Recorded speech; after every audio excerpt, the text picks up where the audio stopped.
Hello my dear student, आज जो हम वीडियो आपको प्रोवाइड करवा रहे हैं ये वीडियो आपकी प्रश्न बैंक यानी कि क्वेश्चन बैंक 21-22 सेशन की विषय अंग्रेजी कक्षा 10वीं का हम आपको जो ग्रामेटिकल पार्ट है सॉल्व करवा रहे हैं।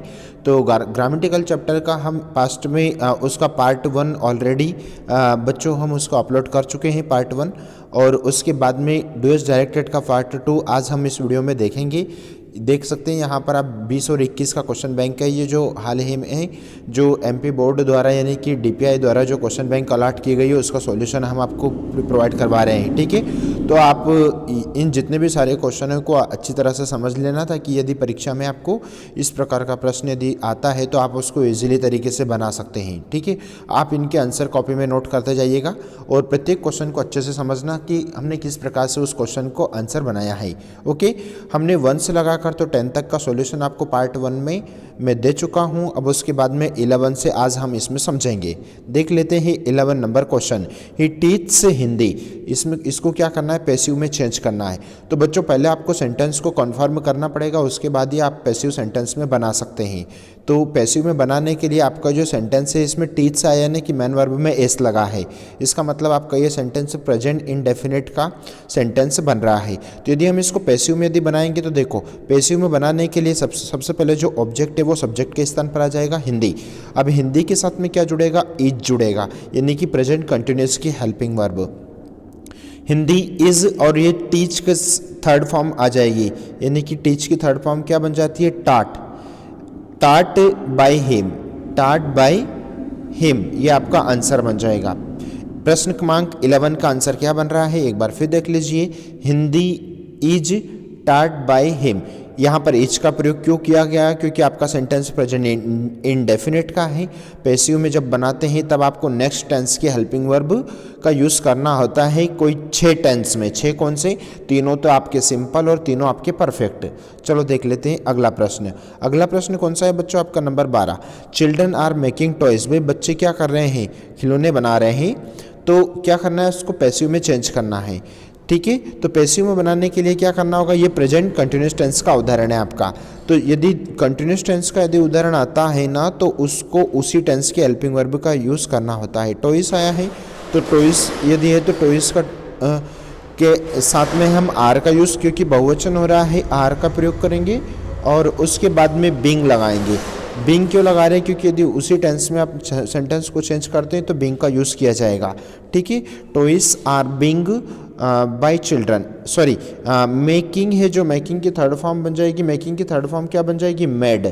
क्या बन जाएगी, मेड। मेड का made by children, made by children, children, ये आपका पूरा आंसर बन जाएगा। क्या बन रहा है, टॉयज आर बिंग मेड, मैंने मेड लिखा है, मेकिंग की थर्ड फॉर्म है यानी कि मेड, मेड बाय चिल्ड्रन, ये आपका आंसर बनेगा। ठीक है, अगला क्वेश्चन देख लीजिए नंबर 13। नंबर 13 क्या है, आपने को रीअरेंज करना है। तो रीअरेंज करने के लिए क्या करना और वाक्य को सही वाक्य को क्रम से जमाना। तो सबसे पहले तो देखो क्रम से जमाने के लिए सेंटेंस को क्या करना पड़ता है, सेंटेंस में हमको सब्जेक्ट ढूंढना होता है। चिल्ड्रन मैंने सब्जेक्ट ले लिया, और उसके बाद में क्या है, हेल्पिंग वर्ब है इसमें वेयर, यानी कि वेयर किस टेंस की हेल्पिंग वर्ब है, पास्ट कंटिन्यूअस की हेल्पिंग वर्ब है। उसके बाद में प्लेइंग मैन वर्ब है तो मैंने प्लेइंग ले लिया। अब क्या बचा है, फुटबॉल है ना, ऑब्जेक्ट है FWOT football, football in the park, in the park, ये पूरा आंसर बन गया। आंसर क्या बन रहा है, children were playing football in the park, यानी कि बच्चे पार्क में फुटबॉल खेल रहे हैं, ये आपका पूरा आंसर बनेगा। नंबर 14 देखेंगे हम, Delhi is larger than Bhopal. इसको क्या करना है, नंबर 14 जो है, नंबर 14 जो सेंटेंस नंबर 14 है, इसको क्या करना है अपने को कि पॉजिटिव डिग्री में चेंज करना है। तो देखो ये जो सेंटेंस है ऑलरेडी देन से पता चलता है कि सेंटेंस आपका कॉम्परेटिव डिग्री का सेंटेंस है। अब इस कॉम्परेटिव डिग्री के सेंटेंस को किस में चेंज करना है, पॉजिटिव में चेंज करना है। तो पॉजिटिव में चेंज करने के लिए सबसे पहले तो हम ऑब्जेक्ट उठाएंगे।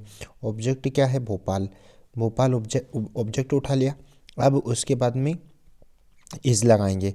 तो इसका एक रूल्स ये होता है कि जब आप पॉजिटिव टू कॉम्परेटिव करते हो या कॉम्परेटिव टू पॉजिटिव करते हो ना, तो पॉजिटिव सेंटेंस से नेगेटिव में बदलना होता है और नेगेटिव सेंटेंस से अफर्मेटिव में बदलना होता है।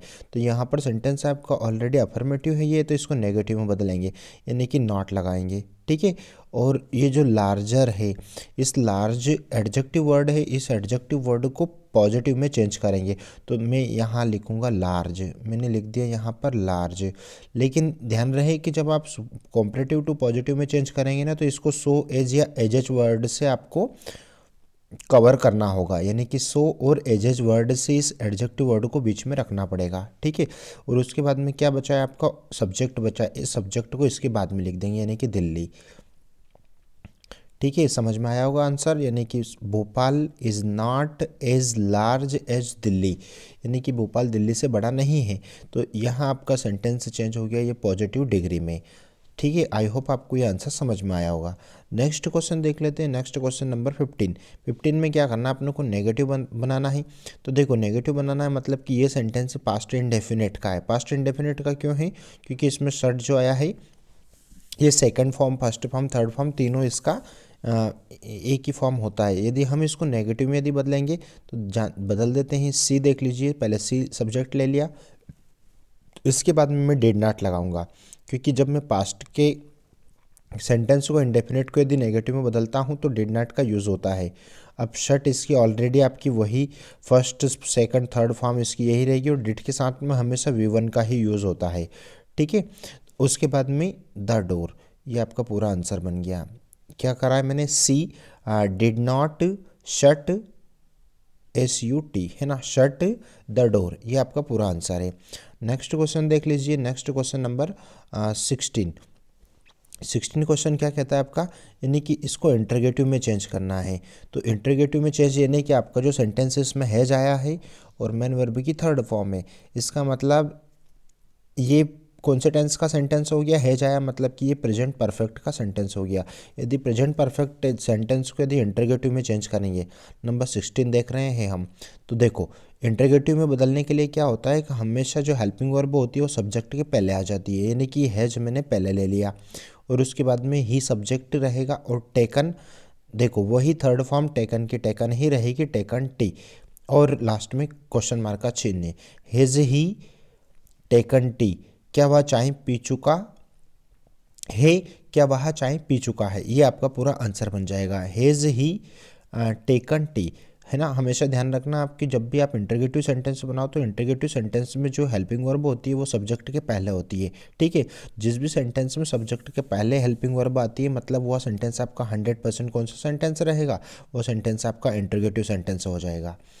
अगला सेंटेंस देख लीजिए। अच्छा बच्चों, और हम आपको बोलना चाहेंगे कि प्लीज़ आप चैनल पर नए हैं तो चैनल को सब्सक्राइब करना ना भूलें, क्योंकि आने वाले टाइमिंग में आपके प्री बोर्ड और वार्षिक परीक्षा से रिलेटेड जितने भी सारे इंपॉर्टेंट क्वेश्चन हैं, इंपॉर्टेंट क्वेश्चन का सीरीज़ भी हम आपके लिए लेकर आएंगे, और ताकि आप ये जितने भी सारे क्वेश्चंस को यदि आप अच्छे से समझ लेते हैं तो आई श्योर कि आप लोगों का 90+ रिजल्ट इस एग्ज़ाम में कम से कम आप लोगों का बनना चाहिए, क्योंकि आपका टारगेट यदि बड़ा होगा तो श्योर है कि आप अच्छे नंबर प्राप्त करेंगे। ओके, नेक्स्ट क्वेश्चन देख लीजिए। नेक्स्ट क्वेश्चन ये नंबर 17।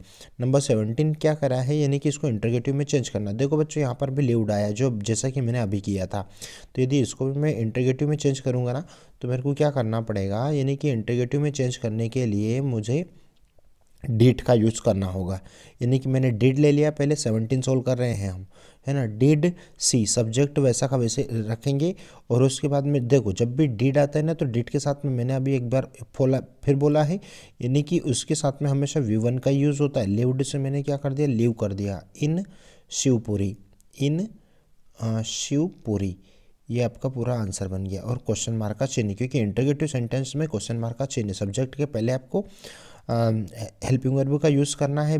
और देखो इसका स्ट्रक्चर मैं बता देता हूँ आपको, did plus subject plus main verb की फर्स्ट फॉर्म और प्लस ऑब्जेक्ट, ये आपका स्ट्रक्चर रहेगा इसका, है ना। इस प्रकार से सेंटेंस बनाया जाता है। अगला देख लीजिए, अगला नंबर 18 क्या कह रहा है, आपको क्या करना है इसको भैया, इंटरगेटिव में नेगेटिव में चेंज करना है। किस में चेंज करना है, नेगेटिव बनाना है।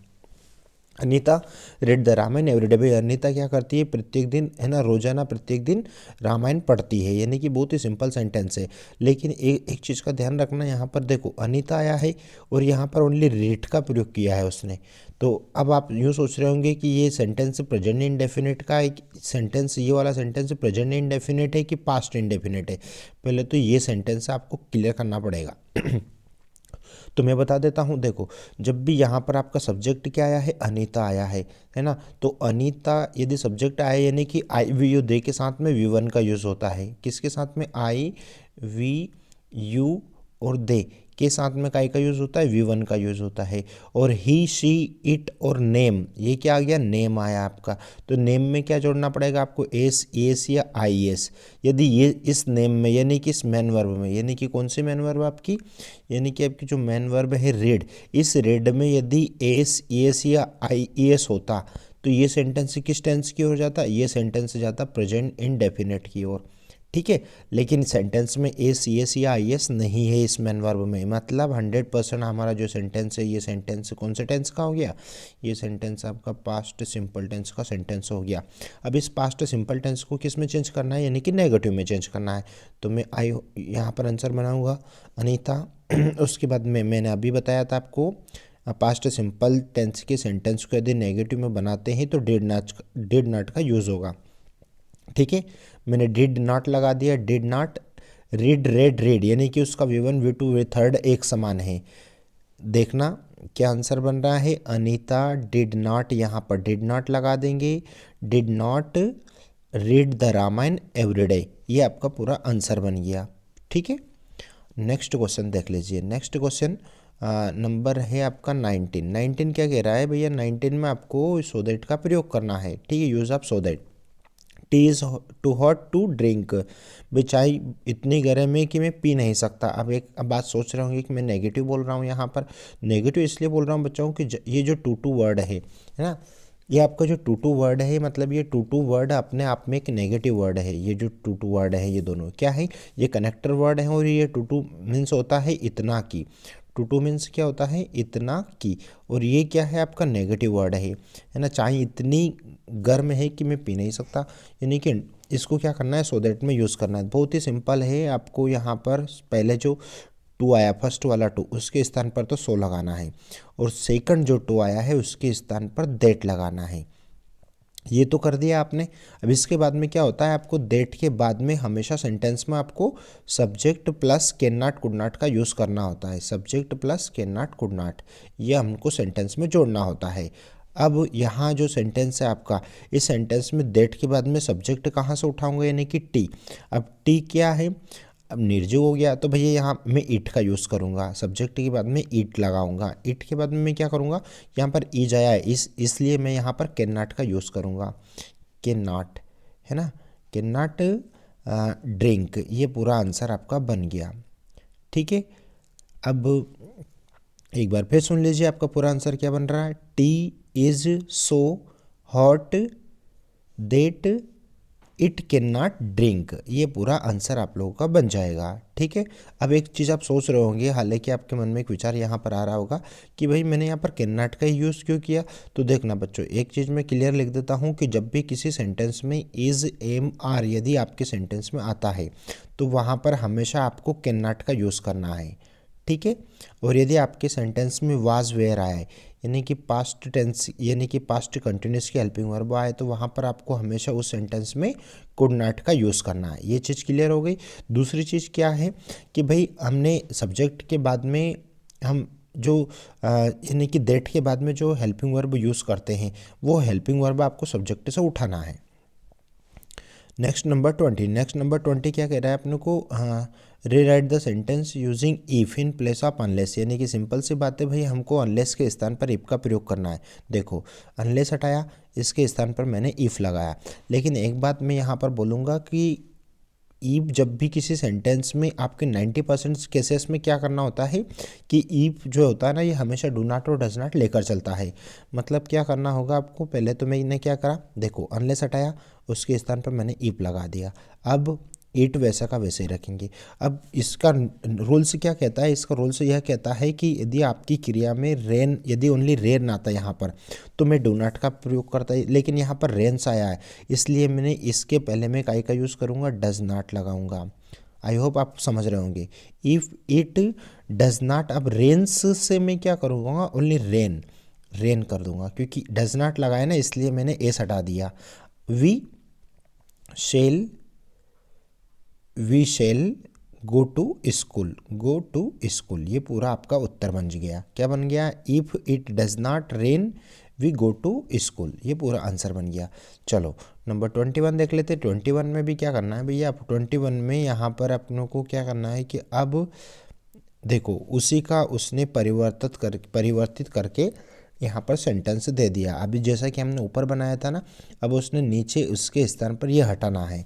तो बहुत ही सिंपल सी बात है भैया जी, लो हमने ईप आया है, ईप के स्थान पर हमने अनलेस लगा दिया। ठीक है, ईप हटा दिया, ईप हटाकर हमने क्या लगा दिया, अनलेस लगा दिया। और सेंटेंस से आपको कुछ नहीं करना है, ये डज नॉट हटाना है ना। पूरा आंसर क्या बन रहा है आपका, unless C come on time the teacher will punish her, ये पूरा आपका उत्तर बन गया।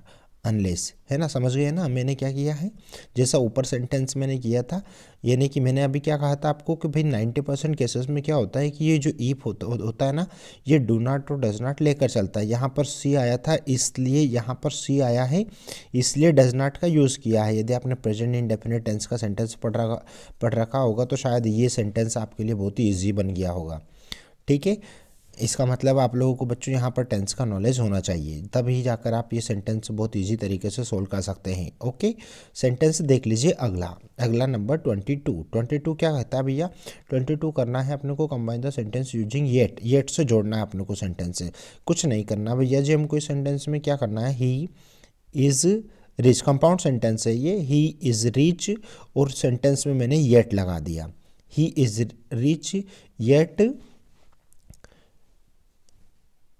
ही इज़ अनहैप्पी, है ना, अनहैप्पी, ये पूरा आपका आंसर बन जाएगा, अनहैप्पी। चलो नेक्स्ट देख लेते हैं, नेक्स्ट नंबर 23 क्या कह रहा है, नेक्स्ट नंबर 3 को थ्रो से जोड़ना है। थ्रो मीन्स होता है यद्यपि, थ्रो मीन्स क्या होता है, यद्यपि। ठीक है, तो कुछ नहीं करना, आपको इस सेंटेंस के बीच में थ्रो वर्ड लगाना है, टफ, है ना, टफ वर्ड आपको इसमें लगाना है, दोनों सेंटेंस को इससे जोड़ना है।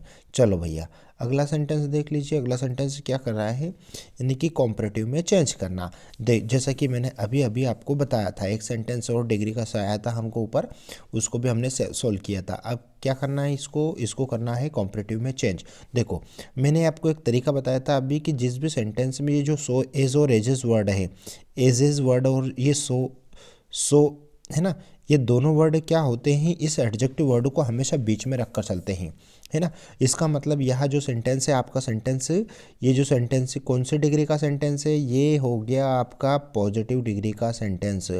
ठीक है, पॉजिटिव डिग्री का सेंटेंस है ये। अब पॉजिटिव डिग्री के सेंटेंस को, पॉजिटिव डिग्री का सेंटेंस तो है लेकिन ये नेगेटिव सेंटेंस है। ठीक है, तो इसका नियम मैंने अभी आपको क्या बताया कि अफर्मेटिव से नेगेटिव में बदला जाता है और नेगेटिव से अफर्मेटिव में बदला जाता है। तो देखो मैं सबसे पहले तो ऑब्जेक्ट उठाऊंगा, मैंने उठा लिया ऑब्जेक्ट, मैंने उठा लिया इंग्लिश, उठा लिया ना। अब इंग्लिश के बाद में मैं क्या करूँगा, इस सेंटेंस में इंग्लिश के साथ में मैं इज का यूज़ करूँगा, इंग्लिश इज। और क्या करेंगे आप, जैसे कि इंग्लिश इज़ हो गया, अब क्या चाहिए मेरे को भाई, ये एडजेक्टिव वर्ड है डिफ़िकल्ट, है ना, तो मोर डिफ़िकल्ट का यूज़ करूँगा मैं, मोर डिफ़िकल्ट, क्योंकि मेरे को कॉम्पिटिटिव बनाना है भैया, डिफ़िकल्टर नहीं होगा, क्या होगा, मोर डिफ़िकल्ट, क्या होगा, मोर डिफ़िकल्ट, मोर डिफ़िकल्ट लिख दिया मैंने। और उसके बाद में क्या होगा बच्चों, देन लगाएंगे हम, क्या लगाएंगे, देन, क्योंकि एडजेक्टिव के बाद में देन का यूज़। और ये जो सब्जेक्ट है, सब्जेक्ट क्या आपका हिंदी, इस हिंदी को मैं ऑब्जेक्ट के स्थान पर लिखूंगा हिंदी।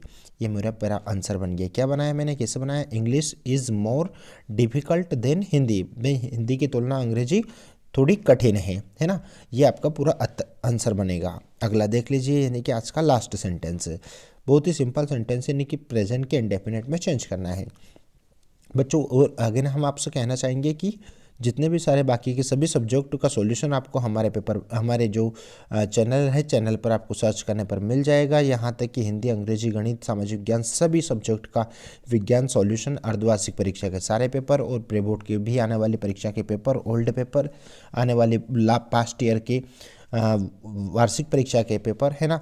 इस प्रकार से जितने भी सारे एग्जाम से है, यानी कि 9वीं से लगाकर तो 12वीं तक के सभी सब्जेक्ट का सॉल्यूशन आपको चैनल पर मिल जाएगा। बट अगेन हम आपसे रिक्वेस्ट करना चाहेंगे कि प्लीज़ प्लीज़ प्लीज़, यदि आप वास्तव में भी अंग्रेजी कुछ सीखना चाहते हो और आप अच्छा नाम करना चाहते हो और आपको लगता है कि हम ईमानदारी से आपको भाई यूट्यूब के माध्यम से या चैनल के माध्यम से आपको हम सिखाने का प्रयास कर रहे हैं, तो आप बिना सोचे समझे, है ना भाई, बिना देर करे हुए भाई आपका सिर्फ सब्सक्राइब कीजिएगा, लाइक कीजिएगा, ताकि हमको लगे कि हाँ यार बच्चा हमें लाइक कर रहे हैं, ताकि हम आपको इसी प्रकार की वीडियो आप तक पहुंचा सके, है ना।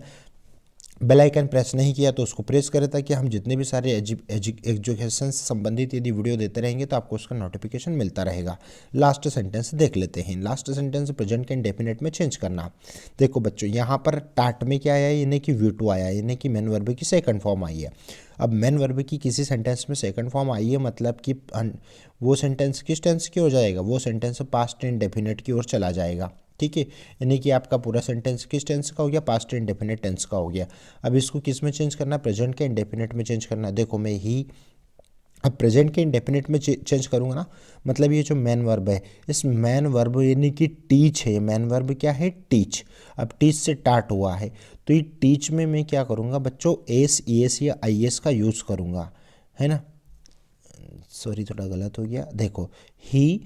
अब उसके बाद में टीच में क्या करूँगा, मैं ES या IS का यूज़ करूँगा, टीच करूँगा, मैंने ES जोड़ा है इसमें, है ना। इंग्लिश ये किस में चेंज हो गया, हमारा प्रेजेंट के इंडेफिनिट में चेंज हो गया। आई होप आप लोगों को सारे वीडियो ये जितने भी सारे हैं समझ में आया होगा। इसके नेक्स्ट पार्ट हम नेक्स्ट टाइम लेकर आएंगे फुल एक से लगाकर। तो हमने 25 क्वेश्चन का सॉल्यूशन आपको यह इस वीडियो में पहुंचा दिया गया है, और फिल इन द ब्लैंक्स भी हम आने वाले टाइमिंग में आपको सोल्व करवाएंगे बच्चों। और यदि विश्वास मानिएगा आप, यदि आप इनको अच्छे से समझ लेते हैं तो आने वाले टाइमिंग में आपको बेहतर नंबर से कोई नहीं रोक सकता, ठीक है। लेकिन आपको उसके लिए चैनल पर बने रहे ना होगा, और जितने भी सारे जो हमारे जो वीडियो आते हैं उन वीडियो को आप अच्छे से देख के समझें, और उसी से आप अच्छे नंबर प्राप्त कर सकते हैं। यदि आपको सक्सेस वास्तव में भी ईमानदारी से सक्सेस होना है, और आने वाले टाइमिंग में 90 का मैं आपको लक्ष्य दे रहा हूँ, यदि 90 प्लस आपको नंबर यदि प्राप्त करना है तो प्लीज़ आप चैनल को अगेन सब्सक्राइब करना ना भूलें। थैंक यू सो मच, अपना ध्यान रखना।